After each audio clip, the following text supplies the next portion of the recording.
BBC বাংলার সান্ধ্য অধিবেশন প্রবাহতে আপনাদের স্বাগত। আজ আপনাদের সাথে লন্ডন স্টুডিও থেকে আছি মানসী বড়ুয়া। বাংলাদেশের সর্বশেষ গুরুত্বপূর্ণ আপডেট সংবাদে আপনাকে স্বাগত। শুরুতেই সংবাদ শিরোনাম, পরে বিস্তারিত। প্রথমেই জানাবো আমাদের হাতে থাকা সর্বশেষ গুরুত্বপূর্ণ সবথেকে তাজা আপডেট সংবাদ। এনসিপি থেকে পদত্যাগ করেছেন তাসনিম জারা। এবার তিনি স্বতন্ত্র প্রার্থী হিসেবে নির্বাচন করবেন। জাতীয় নাগরিক পার্টি এনসিপি থেকে পদত্যাগ করেছেন দলটির জ্যেষ্ঠ যুগ্ম সদস্য সচিব ডাক্তার তাসনিম জারা। আজ নিজের ভেরিফাইড ফেসবুক অ্যাকাউন্টে এক বিবৃতির মাধ্যমে তিনি এই সিদ্ধান্তের কথা জানিয়েছেন। তিনি বলেন, আমি সহকর্মীদের ধন্যবাদ জানাই, কারণ তাদের কাছ থেকে অনেক কিছু শিখেছি, তবে আমি তাদের দলের হয়ে নির্বাচন করতে পারব না। উল্লেখ্য, এনসিপির নেতাকর্মীরা তারা জামাত ইসলামের সঙ্গে নির্বাচন সমঝোতায় যাবে বিধায় সেখান থেকে পদত্যাগ করেছেন তাসনিম জারা। এরপর জানাবো শহীদ ওসমান হাদী হত্যার বিচারের দাবিতে আবারও শাহবাগে ইনকিলাব মঞ্চের অবরোধ। রাজধানীর শাহবাগ মোড়ে পুনরায় অবস্থান নিয়েছে ইনকিলাব মঞ্চ। শহীদ ওসমান হাদী হত্যার বিচারের দাবিতে সংগঠনটির নেতাকর্মীরা আজ দুপুর 12টার দিকে ফের সড়ক অবরোধ করেন। এদিকে চট্টগ্রাম ৩ আসনে বিএনপির প্রার্থীদের রদবদল। ত্রয়োদশ জাতীয় সংসদ নির্বাচনে চট্টগ্রাম ৩টি আসনে প্রার্থী রদবদল করেছে বাংলাদেশ জাতীয়তাবাদী দল বিএনপি। চট্টগ্রাম ৪, ১০ ও ১১ আসনে রদবদল আনা হয়েছে। এর মধ্যে চট্টগ্রাম ৪, সীতাকুণ্ড, চট্টগ্রাম নগরে আংশিক আসনে দলের কেন্দ্রীয় নির্বাহী কমিটির সদস্য আসলাম চৌধুরীকে মনোনয়ন দেওয়া হয়েছে। এর আগে এই আসনে প্রাথমিকভাবে মনোনয়ন দেওয়া হয়েছিল কাজী মোহাম্মদ সালাউদ্দিনকে। জানাবো ২ দিন সাগরে নৌবাহিনীর মিসাইল ফায়ারিং সতর্কতা আইএসপিআর এর। বাংলাদেশ নৌবাহিনী আগামী ২৯ ও ৩০ ডিসেম্বর সোম ও মঙ্গলবার মাঝ সমুদ্রে মিসাইল ফায়ারিং করবে। এই সময় ওই এলাকায় গমনরত পরিবহনের জন্য বিশেষভাবে অনুরোধ করেছে আন্তঃবাহিনী জনসংযোগ পরিদপ্তর আইএসপিআর। এবং সর্বশেষ জানাবো মধ্যপ্রাচ্যের শ্রমবাজার নিয়ে সুখবর। ১৫ লক্ষ কর্মী নেবে দুই দেশ। কৃত্রিম বুদ্ধিমত্তা এআইয়ের জোয়ারেও মধ্যপ্রাচ্যে বিদেশি কর্মীদের চাহিদা কমবে না, বরং সৌদি আরব এবং সংযুক্ত আরব আমিরাতের শ্রমবাজারে ২০৩০ সালের মধ্যে ১৫ লাখের বেশি কর্মীর চাহিদা তৈরি হবে। চলতি বছরে প্রকাশিত বৈশ্বিক শ্রম শক্তির সমীক্ষায় তথ্য জানানো হয়েছে। খবর জিও নিউজের। প্রিয় দর্শক, এতক্ষণ শুনছিলেন সংবাদ শিরোনাম, এবারে বিস্তারিত।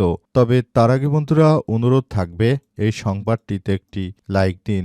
এই চ্যানেলে আপনি নতুন হয়ে থাকলে আমাদের সংবাদটি দেখতে দেখতে চ্যানেলটি সাবস্ক্রাইব করে রাখুন। কমেন্ট করে বন্ধুরা আপনার মূল্যবান মতামত জানিয়ে দিন আপনি বিশ্বের কোন দেশ থেকে বা বাংলাদেশের কোন স্থান থেকে আমাদের সংবাদটি দেখছেন এবং শুনছেন। আর বন্ধুরা, সংবাদটি আপনার সোশ্যাল মিডিয়া ফেসবুকে শেয়ার করে বন্ধুদেরও দেখার সুযোগ করে দিন। আর গাজা যুদ্ধে আপনি যদি নিরীহ ফিলিস্তিনিদের ভালোবেসে থাকেন, কমেন্টে ইয়েস লিখে বিশ্ববাসীকে জানিয়ে দিন।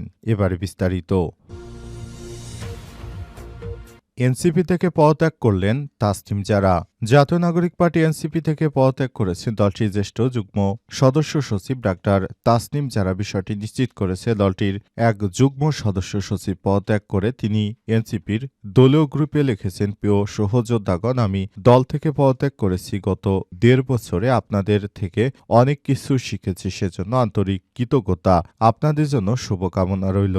উল্লেখ্য, এনসিপি এখন নতুন করে তারা বাংলাদেশ জামাত ইসলামের সঙ্গে যোগদান করছে। এই রাজনীতি অনেকেরই পছন্দ নয়। সুতরাং এখন এনসিপি থেকে নতুন করে আবার অন্য সমস্যা তৈরি হচ্ছে। তাই এসব কারণে মূলত এনসিপি থেকে যারা সুশীল শ্রেণীর নাগরিক রয়েছেন তারা পদত্যাগ করছেন। এর মধ্যে তাসনিম জারাও একজন, যিনি হয়তো ইসলাম এর পক্ষের যে সব শক্তি রয়েছে সেগুলো হয়তো তিনি পছন্দ করেন না, বিদায় তিনি এই কাজটি করেছেন। নতুন বাংলাদেশ গড়ে তোলার জন্য সবাইকে আরও বেশি দায়িত্বশীল ভূমিকা পালন করতে হবে। সবাইকে নতুন বাংলাদেশ গড়ে তোলার জন্য আহ্বান জানিয়ে তিনি বলেছেন, সহযোদ্ধারা, আপনারা যে কর্মকাণ্ড করেছেন এর জন্য আপনাদেরকে আমি ধন্যবাদ জানাই, কিন্তু আপনাদের দলে আর আমার থাকা কোনোভাবেই সম্ভব নয়। এই কথা বলে তিনি এনসিপি থেকে পদত্যাগ করেছেন।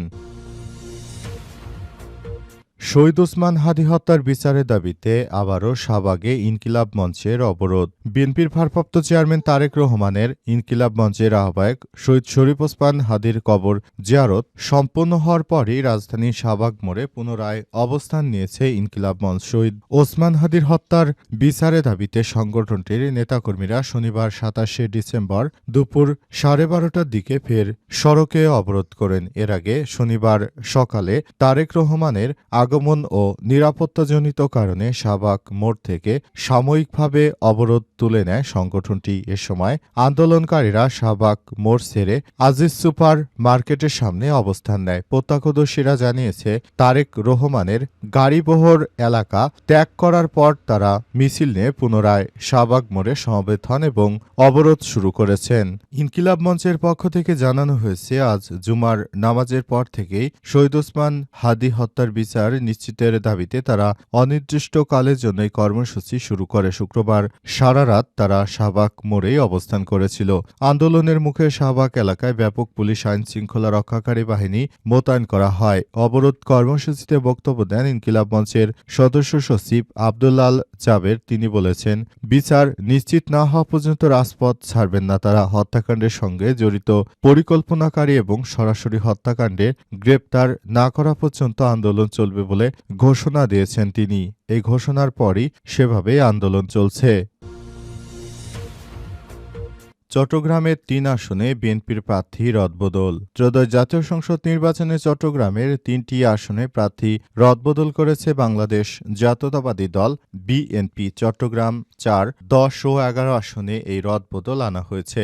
এর মধ্যে চট্টগ্রাম ৪ সীতাকুণ্ড চট্টগ্রাম নগরের আংশিক আসনে দলের কেন্দ্রীয় নির্বাহী কমিটির সদস্য আসলাম চৌধুরীকে মনোনয়ন দেওয়া হয়েছে। এর আগে এই আসনে প্রাথমিকভাবে মনোনয়ন দেওয়া হয়েছিল কাজী মোহাম্মদ সালাউদ্দিনকে। এদিকে চট্টগ্রাম ১০ পাহাড়তলী হালি শহর আসনে দলের স্থায়ী কমিটির সদস্য আমির খসরুর পরিবর্তে নতুন করে মনোনয়ন দেওয়া হয়েছে সাইদ আল নোমানকে। অন্যদিকে চট্টগ্রাম ১১ আসনে আমির খসরু মাহমুদ চৌধুরীকে নতুন করে মনোনয়ন দেওয়া হয়েছে। আসন্ন জাতীয় সংসদ নির্বাচন ঘিরে গত ৩ নভেম্বর ২৩৭টি আসনে দলের প্রাথমিক মনোনয়নপত্র পাওয়ার প্রার্থীদের নাম ঘোষণা করে বিএনপি। গত ৪ ডিসেম্বর দ্বিতীয় দফায় আরও ৩৬টি আসনে প্রার্থী ঘোষণা করা হয়। সব মিলিয়ে পর্যন্ত মোট ২৭৩ আসনে প্রার্থী ঘোষণা করেছে বিএনপি। বাকি ২৭ আসনে যথাসময়ে প্রার্থী ঘোষণা করা হবে বলে জানিয়েছে বিএনপির মহাসচিব মির্জা ফখরুল ইসলাম আলমগীর। এরপরই বিএনপির নেতাকর্মীরা এই অবস্থানে গিয়েছে এবং তারা সেখান থেকে কাজ করছে। ২ দিন সাগরে নৌবাহিনীর মিসাইল ফায়ারিং সতর্কতা আইএসপিআর-এর। বাংলাদেশ নৌবাহিনী আগামী ২৯-৩০ ডিসেম্বর মঙ্গলবার মাঝসমুদ্রে মিসাইল ফায়ারিং করবে।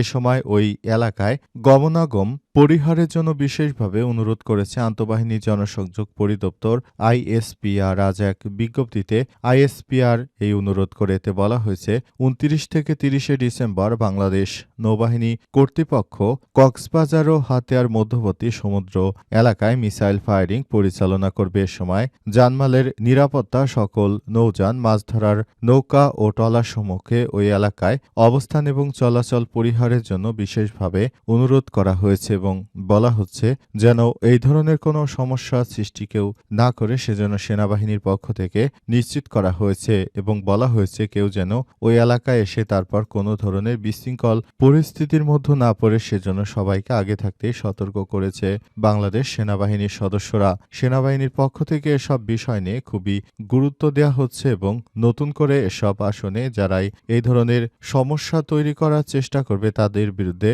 ব্যবস্থা গ্রহণ করবে বাংলাদেশ সেনাবাহিনীর সদস্যরা। সেনাবাহিনীর পক্ষ থেকে ইতিমধ্যে এসব বিষয় নিয়ে খুবই গুরুত্ব দিয়ে সবকিছু করা হচ্ছে বলে জানানো হয়েছে।